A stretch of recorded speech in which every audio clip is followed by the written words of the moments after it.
Hello friends, welcome back to my channel employ. दोस्तों, आज आपको इस वीडियो में बताऊंगा कि यदि आप एक ESIC के मेंबर है तो आपको यहाँ पर क्या क्या लाभ मिलेगा, उसके बारे में जानकारी दूंगा। तो दोस्तों, लास्ट तक मेरे इस वीडियो में बने रहिए। मैं आज आपको इसके सारे जानकारी दूंगा कि आपको क्या क्या लाभ मिलना है, क्या क्या कहाँ पर कैसे आपका उपचार हो पाएगा, कहाँ आपका ट्रीटमेंट हो पाएगा और आपको कितना मिलेगा, वो सारी जानकारी आज आपको इस वीडियो में बताऊंगा। दोस्तों, मैं आपके आईडी से कैसे लॉगिन करेंगे और उसको कैसे आप देख पाएंगे, आपका कितना क्या बीमा है, वो सारी जानकारी आज आपको इस वीडियो में दूंगा। तो दोस्तों, लास्ट तक मेरे इस वीडियो में बने रहिए ताकि आपको पता चले कि आपको क्या लाभ मिलेगा ESIC का। तो दोस्तों देखिए, मैंने गूगल पे ESIC पोर्टल ओपन करके रखा है। ESIC पोर्टल है कर्मचारी राज्य बीमा निगम, जो यहाँ पर मैंने हित लाभ पे क्लिक किया है। हित लाभ दोस्तों, तो देखिए दोस्तों, यहाँ पर सेवाएं यहाँ पर देखिए कर्मचारियों को सेवाएं देखिए। अटल बीमित व्यक्ति का कल्याण योजना, IP पोर्टल, चिकित्सा लाभ का पैमाना। तो दोस्तों देखिए, यहाँ पर ये तीन पोर्टल दिए गए। अटल बीमित व्यक्ति कल्याण योजना,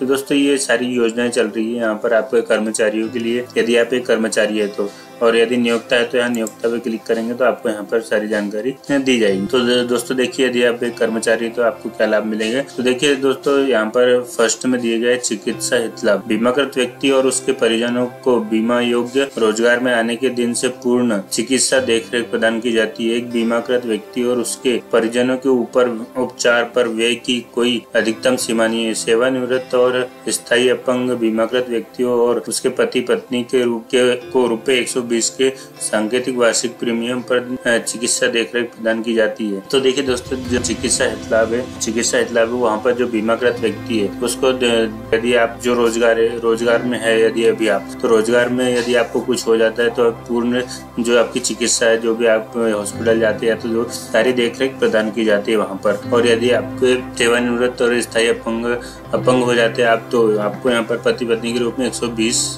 के सांकेतिक वार्षिक प्रीमियम पर आपको यहाँ पर चिकित्सा प्रदान की जाती है। तो दोस्तों, यहाँ पर देखिए फर्स्ट का उपचार की प्रणाली कैसे है। वहाँ पे यहाँ पर आप जैसे क्लिक करेंगे तो यहाँ उपचार की प्रणाली आपको मैं दिखा देता हूँ कि वहाँ पर यदि उपचार की पद्धति, तो इस तरह से यहाँ पर आप देख सकते हैं उपचार की पद्धति कैसे आप पर देख सकते हैं आप। तो देखिए दोस्तों, उपचार की पद्धति इस तरह से आपको यहाँ पर दी जाएगी। चिकित्सा हित लाभ का पैमाना यहाँ पर दिया गया है। सेवानिवृत्त बीमाकृत व्यक्तियों का हित लाभ, राज्य में चिकित्सा हित लाभ का प्रशासन, अविश्वसनीय गृह उपचार, विशेषज्ञ परामर्श, भर्ती रोग उपचार, प्रतिछाया सेवाएं, कृत्रिम अंग एवं सहायक उपकरण, विशेष व्यवस्थाएं, प्रतिपूर्ण। दोस्तों, यदि आपको बीच में मैं थोड़ा डिस्टर्ब कर रहा हूँ, यदि आपको हिंदी में समझ में नहीं आ रहा तो आप यहाँ से लैंग्वेज भी चेंज कर सकते हैं। यहाँ पर हिंदी या इंग्लिश जो भी दिया गया है आप यहाँ से चेंज करके पढ़ सकते हैं। तो दोस्तों, मैं भी आपको हिंदी में बताता हूँ। फिर उसके बाद देखिए दोस्तों, B नंबर का पॉइंट, बीमारी हित लाभ। बीमारी हित लाभ बीमाकृत कामगार को प्रमाणित बीमारी अवधि के दौरान एक वर्ष में अधिकतम 91 दिनों के लिए उसकी मजदूरी के 70% की दर से नगद प्रतिपूर्ति के रूप में देय होता है। दोस्तों, यदि आप बीमाकृत व्यक्ति और आपके कामगार की अवधि में यदि आप बीमार पड़ जाते हैं एक वर्ष, तो अधिकतम 91 दिनों के लिए मजदूरी के रूप में 70% आपका जो सैलरी मिल रही है तो उसका 70% आपको नगद रूप दिया जाता है। यदि आप काम के टाइम में आप बीमार है या फिर आप छुट्टी पे, तो आपको यहाँ पर 70% की दर से आपको यहाँ नगद प्रतिपूर्ति दिया होगा। बीमारी हित लाभ की पात्रता के लिए बीमाकृत कामगार से अपेक्षा की जाती है कि 6 महीने की अंशदान अवधि में 78 दिनों के लिए अंशदान दे। दोस्तों, कम से कम 6 महीने में आपका 78 दिन होना जरूरी है, नहीं तो आपको यहाँ पर उसका लाभ नहीं मिल पाएगा, आपका इंश्योरेंस का लाभ नहीं मिल पाएगा। तो दोस्तों, कम से कम 6 महीने में आपको यहाँ पर 78 दिनों के लिए आपका प्रेजेंट होना जरूरी है। तो देखिए दोस्तों, विस्तारित बीमारी हित लाभ। 34 घातक और दीर्घकालीन बीमारियों के मामले में मजदूरी की 80% की बड़ी दर से उसे 2 वर्षों तक विस्तारित किया जा सकता है। दोस्तों, यदि ये 34 बीमारियां कौन कौन सी है वो आपको यहाँ पर मैं बता दूंगा।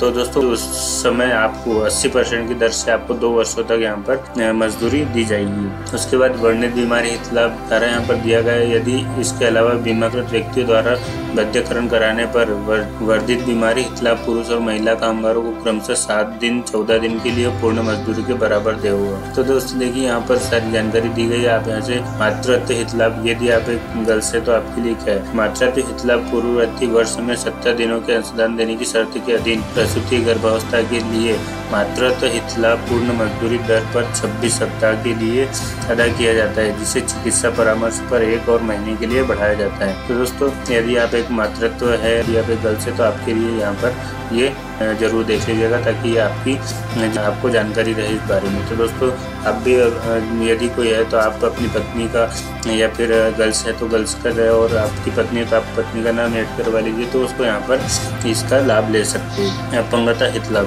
अस्थायी अपंगता हित लाभ। अस्थायी अपंगता हित लाभ जब तक अपंगता रहती है, अस्थायी अपंगता हित लाभ मजदूरी की 90% की दर से अदा की जाती है। दोस्तों यदि आप अपंग हो जाते हैं मजदूरी के टाइम पे तो आपको 90% तक की दर से आपको यहाँ पर सैलरी मिलेगी। स्थायी अपंगता हित लाभ। दोस्तों यदि आप परमानेंट अपंगता हो जाते हैं, स्थायी अपंगता हो जाते तो आपको चिकित्सा बोर्ड द्वारा प्रमाणित अर्जन क्षमता की हानि की सीमा पर निर्भर यह हित लाभ मासिक भुगतान के रूप में मजदूरी के 90% की दर से अदा किया जाता है। दोस्तों यदि आप स्थायी अपंग हो जाते तो 90% आपको यहाँ पर मासिक भुगतान मिलता है। जैसे आपकी 100 रुपए सैलरी तो आपको 90 रुपए यहाँ पर मिलेगा स्थायी अपंगता में। आश्रित जन हित लाभ। जिन मामलों में मृत्यु, रोजगार, चोट या व्यावसायिक दुर्घटना के कारण होती है वहाँ मृतक बीमाकृत व्यक्ति के आश्रितों को मासिक भुगतान के रूप में मजदूरी का 90% की दर से अदा की जाती है। दोस्तों देखिए आश्रित जन, जिन मामलों में मृत्यु, रोजगार मतलब जो बीमाकृत व्यक्ति है वो उसके जो आश्रित व्यक्ति है तो उनकी मृत्यु हो जाती है तो उनको 90% की दर वहाँ पर दी जाती है,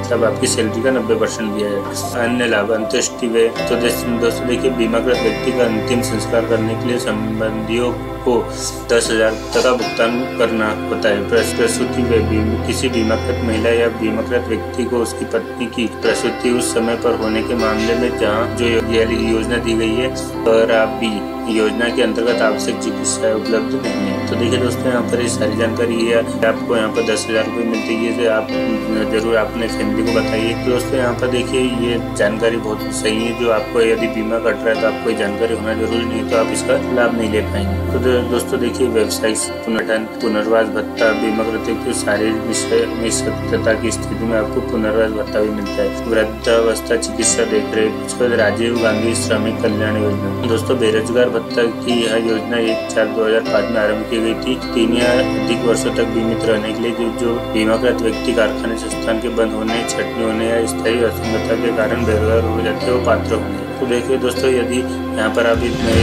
योजना के तहत जो भी आता है यहाँ पर क्लिक कर सकते हैं। उसके बाद देखिए शारीरिक रूप से विकलांग व्यक्ति के लिए ESIC का लाभ उठाते हैं तो न्यूनतम आय सीमा 25 रुपये होना चाहिए। नियोक्ता के अंशदान को भारत सरकार द्वारा 3 वर्षों तक किया जाता है। तो देखिए दोस्तों यहाँ पर सारी जानकारी दी गई। उसके बाद निःशक्त व्यक्ति को नियमित रोजगार उपराने के निजी क्षेत्र की नियोक्ता को प्रोत्साहन। ESIC लाभ प्राप्त करने के लिए शारीरिक रूप से अक्षम व्यक्तियों के लिए न्यूनतम मजदूरी सीमा 25,000 है। नियोक्ता के अंशदान का भुगतान केंद्र सरकार द्वारा 3 वर्षों के लिए किया जाता है। तो देखिए दोस्तों लाभ और अंशदायी शर्तें। ESIC योजना की एक दिलचस्प विशेषता यह है कि योजना की योगदान श्रमिकों की मजदूरी के एक निश्चित प्रतिशत के रूप में भुगतान क्षमता से संबंधित व्यक्ति उन्हें बिना किसी भेदभाव के व्यक्तिगत जरूरतों के अनुसार सामाजिक सुरक्षा प्रदान किया जाता है। कुछ अंशदायी शर्तों के अधीन नियम द्वारा अपने शाखा कार्यालय वेतन कार्यालय के माध्यम से नगद लाभ किए जाते हैं। तो देखिए दोस्तों ये सारी जानकारी आपको यहाँ पर जरूर पढ़ लेनी चाहिए यदि आप ESIC मेंबर है तो। दोस्तों देखिए अब यहाँ पर तो ये सारी जानकारी की आपको कौन से लाभ यहाँ पर ESIC में ले सकते हैं। तो दोस्तों मैंने सेवाएं भी बता दी। अब आपको मैं ये बताता हूँ कि आपको खुद जैसे आप ESIC बढ़ता है तो आपको कितना क्या मिलेगा वो आपको यहाँ पर देखो बताता हूँ। तो दोस्तों मैं यहाँ पर पहले मुख्य पृष्ठ पे जाता हूँ। मुख्य पृष्ठ पे जाने के बाद देखिए दोस्तों यदि आप एक ESIC मेंबर है तो आपको आपके यूजर ID और पासवर्ड से आपको यहाँ बीमाकृत व्यक्ति जिसको यहाँ पर लॉगिन इसको आप बंद कर देते हैं, इसको यहाँ पर बीमाकृत व्यक्ति पे क्लिक करते हैं, इसको ओके पर क्लिक करते हैं। तो दोस्तों आपको यहाँ पर लॉगिन करना होता है। तो दोस्तों देखिए बीमाकृत व्यक्ति का लॉगिन यूजर ID पासवर्ड चाहिए रहेगा। आपको हिंदी इंग्लिश जो भी सिलेक्ट करना है आप यहाँ से कर सकते हैं। तो दोस्तों आपको इंश्योरेंस पर्सन का यूजर नेम और पासवर्ड चाहिए रहेगा। दोस्तों यूजर नेम और पासवर्ड कैसे बनाना है, आपको यूजर नेम कहाँ से मिलेगा, पासवर्ड कैसे बनाना है, ये सारी जानकारी ऑलरेडी मैंने यूट्यूब पे बना के डाल दिया, आप मेरे चैनल पे वहाँ से देख सकते हैं। तो दोस्तों देखिए मैं यहाँ से लॉगिन करके दिखा देता हूँ कि अब मुझे क्या लाभ मिलेगा यहाँ पे। दोस्तों मुझे जैसे मेरा ESIC कटता है तो मुझे क्या लाभ मिलता है। तो दोस्तों मैं इसको लॉगिन कर लेता हूँ। दोस्तों यहाँ पर मैं लॉगिन पे क्लिक करता हूँ तो मेरा अकाउंट यहाँ पर लॉगिन सक्सेसफुल हो गया। अब दोस्तों मैं आपको ये बताऊंगा यहाँ पर कि मुझे क्या क्या यहाँ पर बेनिफिट अभी मिल रहे हैं। दोस्तों मेरा ये SIC कट रहा है, तो मैंने यहाँ पर देखिए लॉगिन करके रखा है मेरा। अब मैं आपको दिखाता हूँ बेनिफिट्स में। देखिए दोस्तों, पहले तो आपका यहाँ का कंट्रीब्यूशन डिटेल आप यहाँ से चेक कर सकते हैं कि आपको कंट्रीब्यूशन कितना हो रहा है, कब कब हो रहा है, वो भी रहा नहीं हो रहा है। दोस्तों आप यहाँ से कंट्रीब्यूशन चेक कर लेंगे। उसके बाद दोस्तों हम बेनिफिट की बात कर रहे थे अभी, तो आप बेनिफिट पे क्लिक, यहाँ पर सेकंड नंबर का ये देख रहे हैं, इस पे आप जैसे क्लिक करते हैं तो आपको यहाँ पर बेनिफिट का यहाँ सारी जानकारी मिलती है। तो दोस्तों आप यहाँ से लैंग्वेज सिलेक्ट कर सकते हैं, हिंदी इंग्लिश जो भी आपको समझ में आया आप यहाँ से सिलेक्ट कर सकते हैं। तो दोस्तों मैं अभी यहाँ पर हिंदी सिलेक्ट कर लेता हूँ, या इंग्लिश भी सिलेक्ट कर सकते हैं यहाँ पर। तो दोस्तों देखिए बीमाकृत व्यक्ति का यहाँ पर दिया गया है, व्यक्तिगत नाम दिया गया है, अवधि वर्तमान अवधि दिया गया है, रिपोर्ट दिनांकित पर रिपोर्ट की गई। दोस्तों देखिए यहाँ पर जो सारी जानकारी दी गई है कि आपकी लाभ अवधि पात्रता, जैसे आपको कब आपको लाभ मिलेगा उसकी पात्रता यहाँ पर अवधि दी गई है। लाभ की अंतिम तिथि, तो देखिए दोस्तों यहाँ पर 1 जनवरी 2023 से 30 जून 2023 तक कुल मजदूरी यहाँ पर दिखाया मेरा 1,07,147 रुपए। उसके बाद 1 जुलाई से 31 दिसंबर 2023 तक 1,18,065 रुपए यहाँ पर दिखाया गया। कुल कार्य दिवस भुगतान, देखिए दोस्तों यहाँ पर कुल कार्य दिवस यहाँ आपको दिया गया है अंशदान अवधि से अंशदान अवधि तक। तो दोस्तों देखिए यहाँ पर जो सारी जानकारी आप अपनी यूजर आईडी और पासवर्ड से यहाँ पर लॉगिन करके देख लीजिए आसानी से कि आपको कब से कब तक यहाँ मजदूरी दी गई है या नहीं दी गई है। अब दोस्तों इसके हिसाब से आपको क्या लाभ मिलेगा वो आपको यहाँ पर मैं अब बताता हूँ। तो दोस्तों यदि आपने आपके फैमिली मेंबर किसको ऐड किया है उसके हिसाब से आपको यहाँ पर आपकी पात्रता दिखाता हूँ। चिकित्सा लाभ आपको यहाँ पर मिलेगा यदि आपने अपने फादर को यहाँ पर ऐड किया है। अभी दोस्तों मैंने अपने फादर को ऐड किया तो मुझे यहाँ पर चिकित्सा लाभ मिलेगा। बीमा योग्य रोजगार में नहीं है और अंशदायी शर्तों को संगत अंशदायी अवधि में पूरा नहीं किया गया है, तो दोस्तों यहाँ पर मिलेगा। अब देखिए दोस्तों मातृत्व लाभ किस कंडीशन में मिलता है, जब आप अपनी पत्नी को यहाँ पर ऐड करते हैं और वो मातृत्व लाभ यहाँ पर ले सकते हैं। जब उनकी डिलीवरी की तारीख पर 9 महीने का बीमा योग्य रोजगार मिलता है। 2 पूर्ववर्ती अंशदान अवधि में 17 दिनों से कम का अंशदान यहाँ पर मिलता है। तो दोस्तों आप अपनी पत्नी को भी यहाँ पर पहले ऐड कर लीजिए, उसके बाद आप यहाँ पर मातृत्व का लाभ यहाँ पर ले सकते हैं। अब अस्वस्थता लाभ, तो दोस्तों यहाँ अस्वस्थता का लाभ मुझे यहाँ पात्रता की स्थिति में मतलब ये भी मिलेगा। मेरा इंश्योरेंस है नियुक्ति RST नियुक्ति की तारीख से 9 महीने से कम का बीमा योग्य रोजगार, संगत योगदान पेनोट में 78 दिनों से कम का योगदान। यदि किसी अंशदान अवधि में पहली बार बीमा योग्य रोजगार में प्रवेश किया है, इस छोटी अंशदान अवधि में आधे से कम दिनों के लिए अंशदान यहाँ पर दिया जाएगा। विस्तारित बीमारी लाभ, यदि मुझे विस्तारित बीमारी है तो यहाँ पर भी मिलेगा। सूचीबद्ध 34 बीमारियों में से कोई भी पीड़ित नहीं है। 2 साल से कम लगातार बीमा योग्य रोजगार,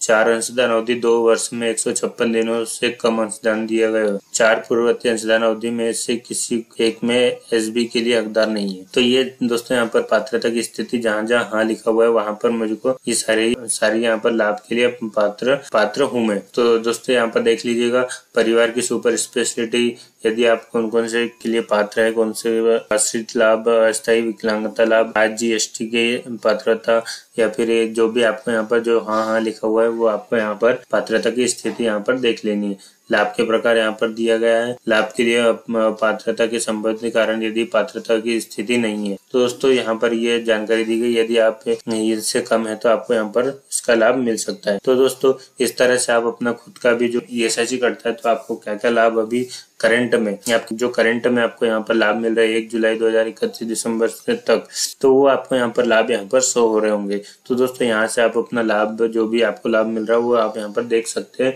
और आप भी अपना, यदि आपको कुछ इसमें से कुछ कमी है तो आप यहाँ पर अपना लाभ प्राप्त कर सकते हैं यदि आपका इंश्योरेंस है तो। तो दोस्तों इस तरह से आसानी से चेक कर पाएंगे कि आपको SIC से क्या क्या लाभ मिल रहा है, क्या क्या नहीं मिल रहा है। तो दोस्तों मेरी यह इन्फॉर्मेशन यदि आपको सही लगी तो फैमिली और दोस्तों के साथ शेयर जरूर करें और दोस्तों मुझे कमेंट करके जरूर बताएं कि आपको यह वीडियो कैसे लगी। और दोस्तों यदि आप मेरे चैनल पर नए हैं तो सब्सक्राइब जरूर करें ताकि PF से रिलेटेड और SIC से रिलेटेड सारी जानकारी आपको यहाँ पर मिलती रहे। दोस्तों बहुत बहुत धन्यवाद।